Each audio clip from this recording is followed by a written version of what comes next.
When you visit a big city today, what do you see? Glass and steel towers scraping the clouds, monuments to human ingenuity and our desire to reach ever higher, to see further.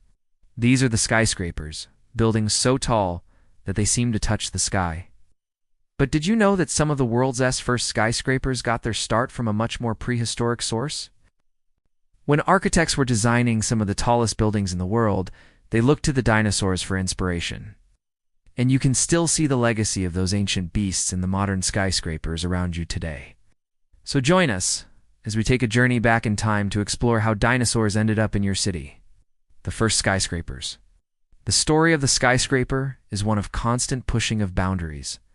As each new building strove to be taller, grander than the last, the architects found themselves looking to more and more extreme sources for inspiration. But it all started with just a little trip to the museum. Back in the late 19th century, when the skyscraper was first beginning to take shape, there was a growing interest in all things prehistoric. People were fascinated by the idea of a world inhabited by giant creatures that were unlike anything alive today. And were a better place to learn about these amazing beasts than the local Museum of Natural History? Among the first to take advantage of this fascination was the architect Louis Sullivan, who designed one of the first true skyscrapers, the Wright Building in St. Louis. Standing 10 stories tall, the Wright Building was a marvel of engineering and design.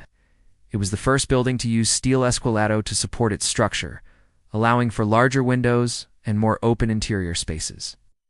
But it was also Sullivan's use of the dinosaur that really set it apart. He consciously chose to use the image of the dinosaur to convey the sheer power and presence of his structure. In his own words, he wanted to create a building that would be quote, noble and imposing as the great dinosaurs. To that end, he incorporated dinosaur motifs throughout the building's design. The most obvious of these are the large, dark stones that make up the building's facade. These are meant to evoke the prehistoric age in which the dinosaurs roamed the earth, but they also serve a more practical purpose. The stones are arranged in a way that creates a sense of verticality, drawing the eye upward toward the building's peak. This is a key element of the skyscraper form, which strives to reach ever higher into the sky. Of course, no discussion of dinosaurs in architecture would be complete without mentioning Lloyd Wright. Perhaps the most famous American architect of all time, Wright was a staunch critic of the skyscraper. He believed that the tall office buildings that were sprouting up in cities like New York and Chicago were an affront to nature and the organic world. But even Wright couldn't deny the appeal of the dinosaur. In one of his most famous works, Falling Water, Wright incorporated dinosaur tracks into the design of the house.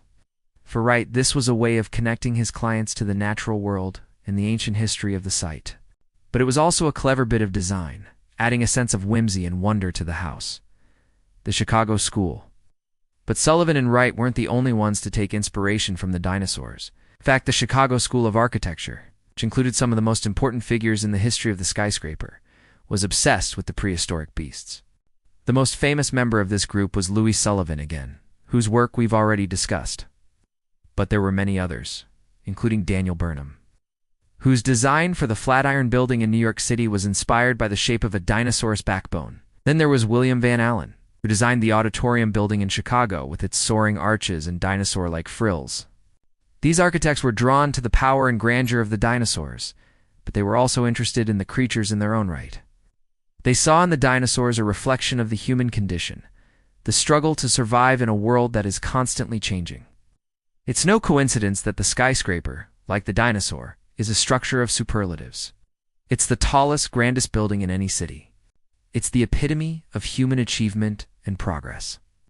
But it's also a reminder of our own mortality. Just as the dinosaurs were wiped out by a catastrophic event, so to have many of the great skyscrapers of the past been demolished. The Calder's Building, for example, was once the tallest building in the world. But it was torn down in 1940 to make way for a new highway.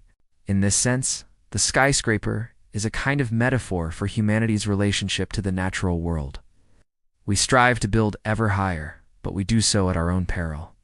The dinosaurs may be extinct, but their legacy lives on in the skyscrapers of our cities, and if we're not careful, we may repeat their fate, skyscrapers today. The influence of the dinosaurs on skyscraper design has waned in recent decades.